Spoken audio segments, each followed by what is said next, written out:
Hey guys, I'm going out diving right now, and whatever fish I catch, I'm gonna fillet it up and try cooking it in this really cool new system called the Barocook flameless cooking system. Virtually, it's all being created by a little packet that activates with a tiny bit of water and creates a ton of steam. It gets over 100 degrees and apparently will keep food hot for up to 25 minutes. So I'm kind of interested to see if it actually gets hot enough to, cook through the entire fillet of fish. Stick around, let's try this out.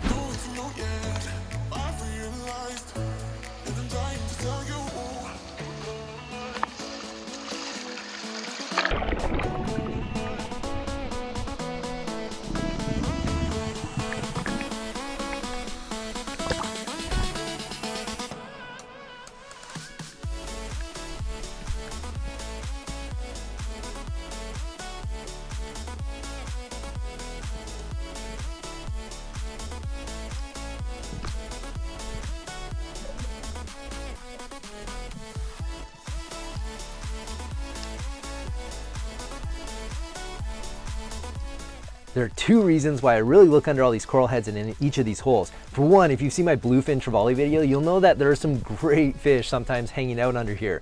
But second, just the other day I was diving down and I looked into a hole in sort of the coral and I saw this Triton Trumpet. And this is the first one that I've ever come across. The Triton Trumpet gets its name from Triton, the son of the Greek god Poseidon. Titans often, if you've seen like a Greek mythology painting, you'll see like a guy blowing a trumpet made out of a seashell, and that's Triton, and that's where this shell gets its name.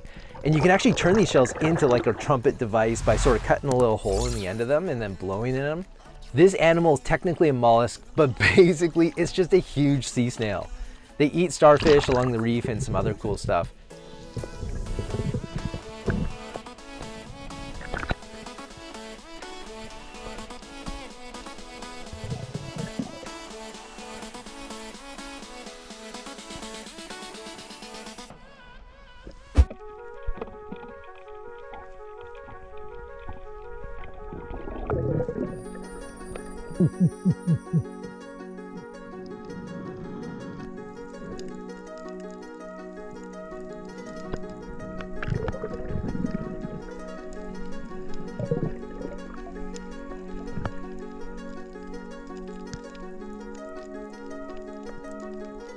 I saw this white tip reef shark just sleeping down there on the bottom. What was a little bit unusual about this is that he wasn't like hiding in a hole. He's just sitting in the flat out in the open like this. So I decided to dive down there and almost like scratch his back for a second with the tip of my spear. And look what happens to his fins. It's almost like he liked it. Right when I started scratching his back with my spear, his fins almost flexed a little bit, almost like a cat like arching its back, or your dog when you give him a nice pet.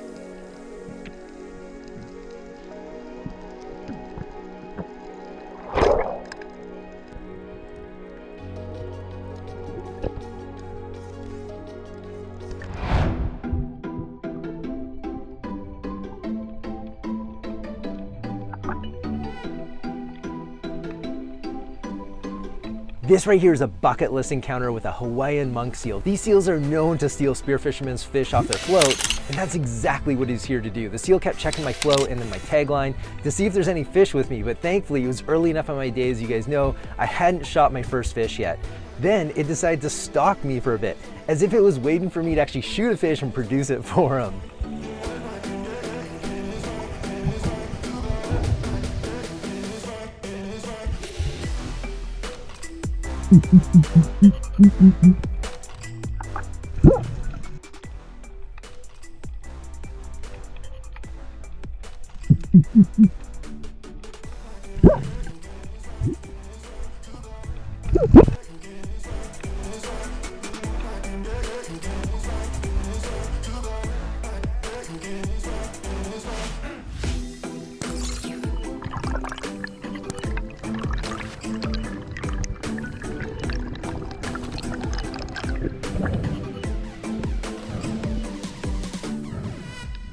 Eventually the seal left me alone, but this was such a cool highlight for me and a really, really fun and surprising encounter to have today.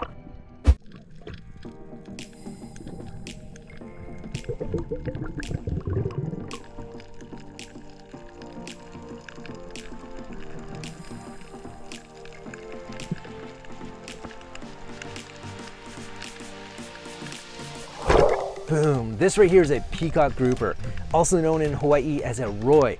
This grouper is an invasive species and is really bad for our reefs. It's so bad, in fact, there was a friendly contest for a number of years here called the Roi Roundup to see who could spear the most number of roi or peacock grouper in a single day diving. I've heard from a fisherman on the Big Island of Hawaii that one single roi eats between 150 and 200 other reef fish each year. Just the other day, I shot my personal best peacock grouper. I've still got it on ice back home. Later in this video, I plan on composting these invasive fish to help nourish the plants in my garden. These fish are super invasive, like I said, and super destructive, so it's so good to get them all off the reef.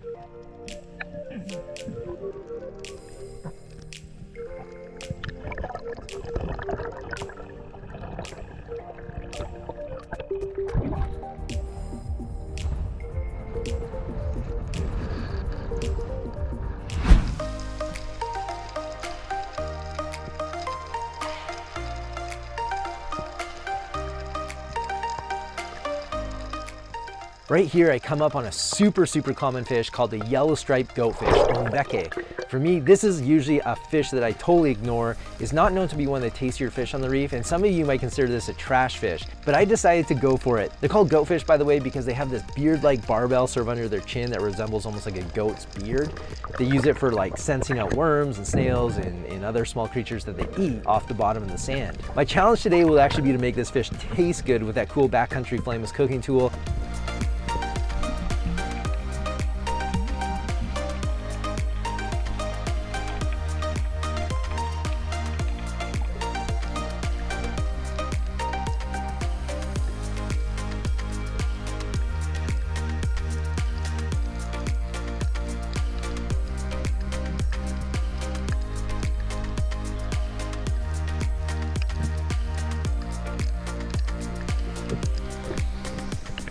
And since I already had one Weke'ā Yellowstripe Goatfish, I decided to go for a second one.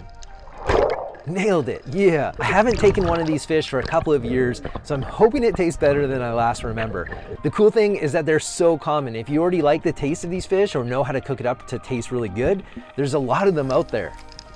Right when I was getting back to shore, I decided to add one more fish to the catch, an orange band surgeonfish. I like these fish because they're a bit more oily than the typical surgeonfish, and they have a neutral tasting flesh in my opinion. So because my shot kind of tore the collar off the fish, I decided to feed the collar to the conger eel that was eyeing my catch right after I shot it. Watch him sort of vacuum grab the collar here.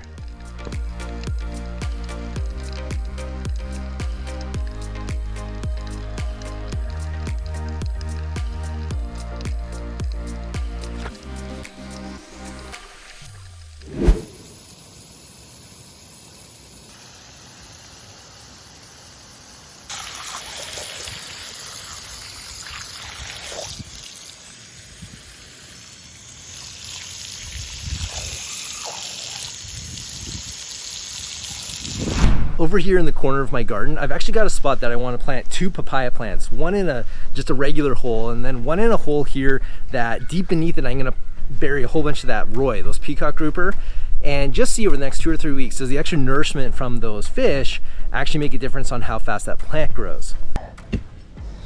All right guys, that should be pretty good. This is my personal best right here. This is my personal best roi, peacock grouper. It was just over 16.5 inches.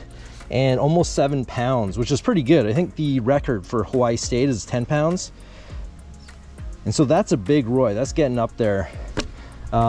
These ones were pretty good size as well. Weight-wise, actually, this is pretty good. It doesn't look like a huge one, but it's pretty heavy. All right, let's just see if there's anything cool in its stomach. That's the main reason for this. And then what I'm thinking, just before I bury them, I'm just gonna chop up them, chop them up into a whole bunch of pieces and just try to allow the ground to take advantage of them faster if they're already sort of marked up, and stuff can move in there and compost it.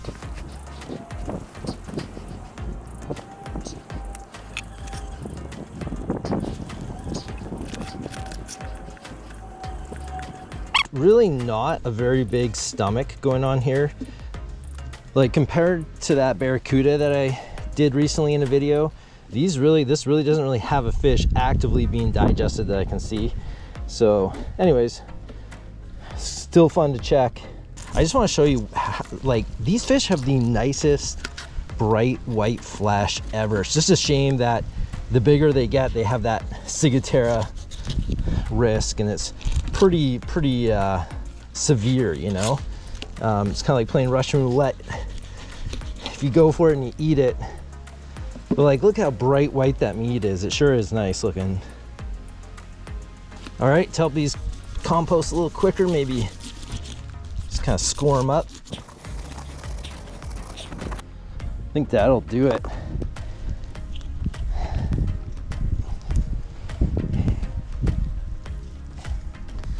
Maybe just kind of like that. Hopefully my dogs don't dig this up.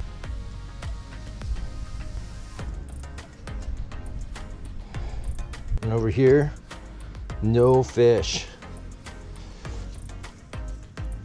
Grab his hose.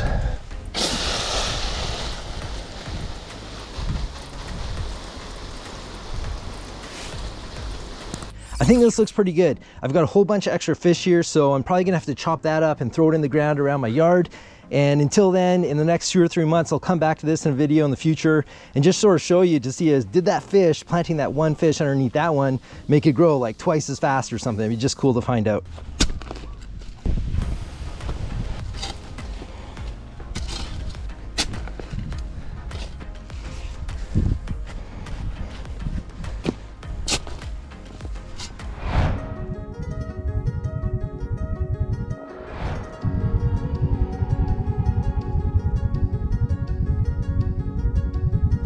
I am so pumped to get started here with this Barocook to see if it works. It's supposed to have some exothermic reaction once we put water in here with that little pack.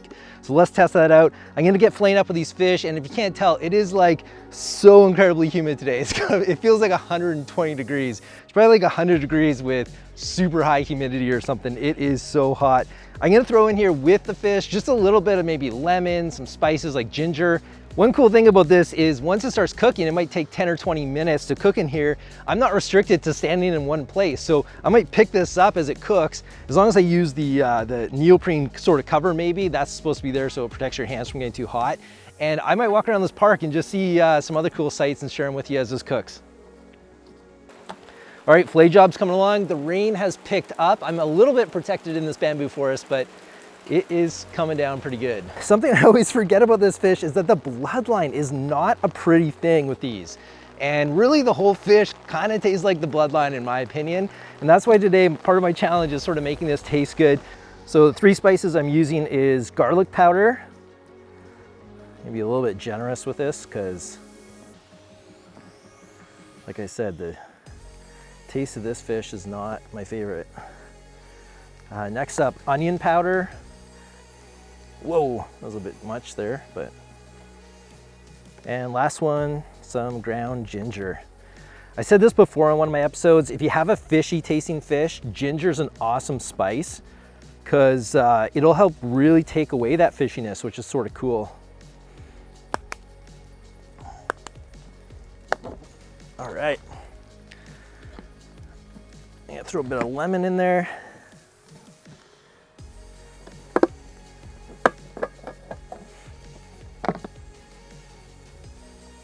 And you know what? I think I'm gonna put some oil in here first. I think a bit of oil will just help with it not sticking so much or like gluing to the aluminum pan. All right.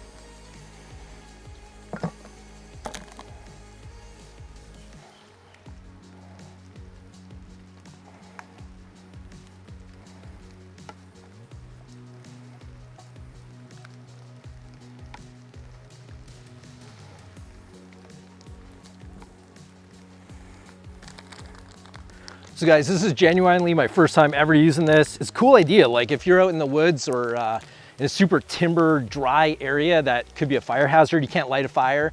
And you could even be inside your tent and light this, or indoors, or virtually anywhere. If you were behind enemy lines or something, you might even not want to like put off a big smoke cloud. These are actually based on the packs that are in some of the MREs that do heat up the food to like 100 degrees. So same concept.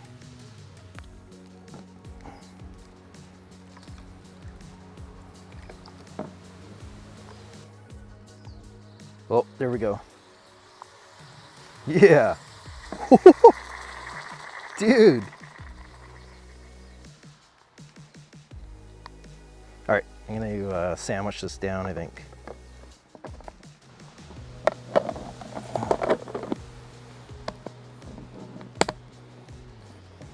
So the second I close that lid off, I think that's what it sort of needed. I'm gonna remove this for a second so you guys can see.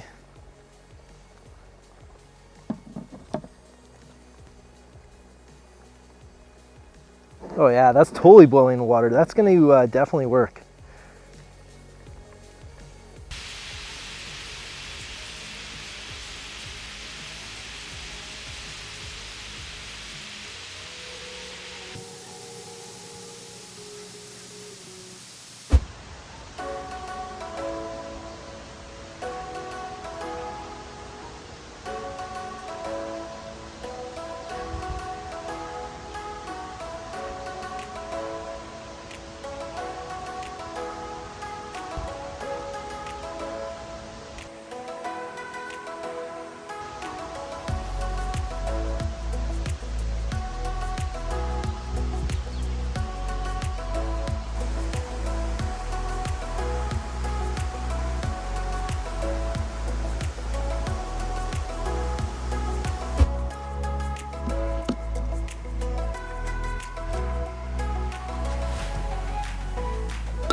This fish turned out pretty good. I'm still skeptical on how it's gonna taste.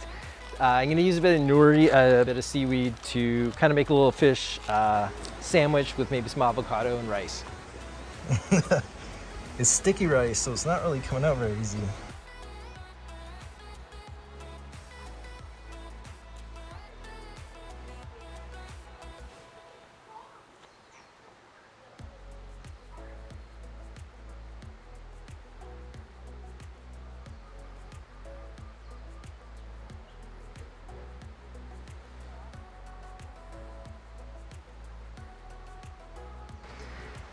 So now the tricky part is I'm going to try to avoid the bones and get some of this Weke'ā nicely placed on my fish sandwich. Woo! This is hot. There we go. All right, I can tell you one thing, guys, is this fish is thoroughly cooked. Like, take a look at how cooked that is. It's cooked right through. If anything, like just cutting it apart there, it looks like it might even been a bit tough, so it might be overcooked. And that's probably one of the biggest downsides to the Barocook. There's no ability to actually control the cooking temperature, right? And so you don't really have a temperature gauge like while it's cooking. So you don't know, like, is it like 100 degrees, 150 degrees? You just don't know. I'm gonna try a bite of this. Yeah, it's a bit tough. It's a bit tough, but it's actually totally edible.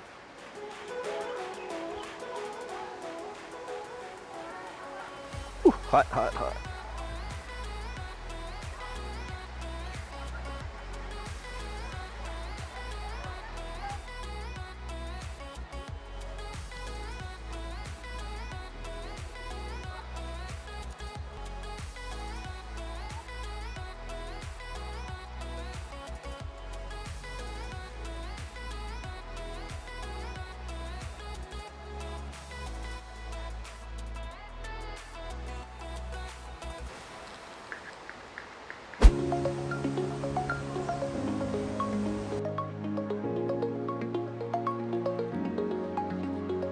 That's really good. It's a little bit dry, and so I'm gonna grab some katsu sauce and just kind of use that as a dipping sauce with this. The layers work perfect. It tastes really good. And to my surprise, like the fish inside really tastes like any other sort of sushi fish, neutral taste, which is awesome considering I just find Weke'ā pretty unpalatable usually. But this tastes really good so far. So I'm gonna throw some katsu sauce on here and give you a second sort of taste test. Yeah, you know what, guys, that's what it was sort of missing. Just a little bit of moisture to it. The fish did cook up a little bit firmer than I'd like to, but definitely not dried out. I think this thing prevents probably fish from like drying out just because it's like steaming it and you know, keeping all that moisture in there. So this Barocook thing turned out really good. I was happy I tried it. You know, the fish tasted better than I thought. I don't love Weke'ā normally, and this tasted really good, totally passable. It was sort of in this like sandwich type thing, so maybe that helped, you know, hide the taste that I don't usually like with Weke'ā, but it works great. Thanks so much for watching another episode, guys. If you guys want to see more, please hit the like and subscribe buttons, and I'll see you on the next one. If you like watching AwesomeBlue, hit subscribe and thumbs up too. Exploring the ocean, swimming with sharks, shooting big fish, hit it right on the mark. Share our channel with your friends, watch every video till the end. Our passion, spending time, finding different ways just to blow your mind. Are you ready? Let's go. Watch a video, best place you know, on this AwesomeBlue.